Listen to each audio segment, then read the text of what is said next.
Yeah, it was a good, and anytime you win, it's a good win. We certainly tested that theory in the first half. Thought we came out, super lethargic. You could tell in the beginning we were completely unfocused. Try to go under a screen at the nail and give up a three, and then come down, and we, had drawn up the first play, and the guy lines up on the wrong side of the floor, so that breaks that play down. Then we give up a straight line drive layup with no help. And then we come down and shoot a contested three air ball. So that was the first four possessions. You could tell we were not locked in. But the strength of this team and the reason that they won the regular season title is we talk about the quality of the depth, and that was what we needed tonight. It was Voss, I thought, really struggled in the first half. Henry really struggled in the first half. Rondi really struggled in the first half. But Calhoun, Julius Brown, I thought were tremendous in the first half.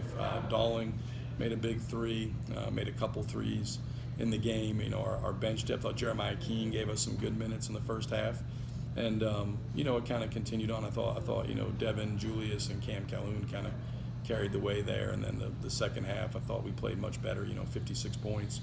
Thought we shared the ball. Thought we competed, which was the most important thing, in the second half. I thought we played hard. You got to credit Wise. I thought they shot it unbelievably well. Whiteside made 5 threes. He came in the game as a 28% three-point shooter, but I think he made his last 4 in the second half, and they go 20 for 20 from the foul line, and so they really didn't give us much, but we were able to, I thought, hurt them in transition and play with more pace in the half court. They mixed in some man, some triangling too. So, proud of this group, and it's always nice.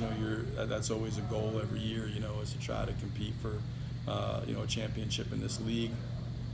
It takes a lot of talent, of course, but it takes a lot of character and a lot of commitment to do what these guys have done. And like you said, 8 of the last 10 years is a credit to all the teams and the competitors and the kind of the character of the people that we've been able to get. I mean, we've gotten really talented guys, and that's great, and that gets you in the game, but you don't win these on talent alone. You got to bring the intangibles and from the competitiveness and togetherness the teams in the past have had, and obviously this team tonight was the first time that I thought we've not always played well. I didn't think we played hard for most of the first half. At least certain guys didn't. Those guys didn't start the second half and didn't come in until it was midway through, and we had opened up a bigger lead. But again, proud of them. 24-1, 24 straight wins is a pretty remarkable achievement. Now the key is, do we stay the course relative to getting better while winning, learning while winning, and that's a hard thing for young people to do. You touched on it there. Heading into the next few games, we have 5 regular season games left before the conference tournament. How do you keep these guys motivated, focused, especially now that the regular season title, with a win, Newberry would clinch it outright? Yeah, I think I've been through, fortunately, this a few times where teams have gone on long winning streaks. I think I told them, there's been this is the 6th time where it's been somewhere between 17 and 24. And 3 of those seasons, we were playing our best basketball when it matters most, which is you get to the end of February into March in the postseason. And that team won the national championship, the team won the Final Four, another team even in the regional championship. Twice in 14-15 we started 20-0, and in 10-11 we started 22-0. And those teams were a shell of themselves by the time the NCAA tournament rolled around, and we went home early.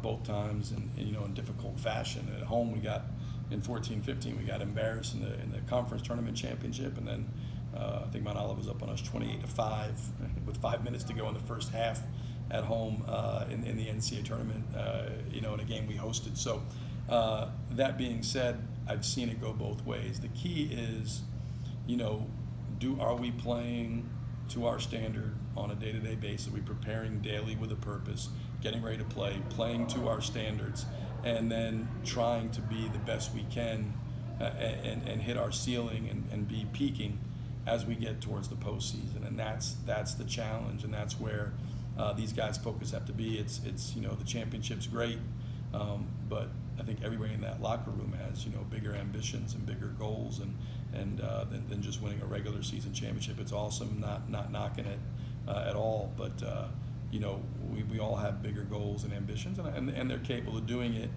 if, you know, if we reach our ceiling, and that's the caveat. Because if not, you know, you get here soon in the next couple of weeks, and it's one and done, and you lose, you misstep, you get sent home. And so our goal is going to be start trending upwards, playing better basketball, and hopefully be peaking here as we finish February and get into March.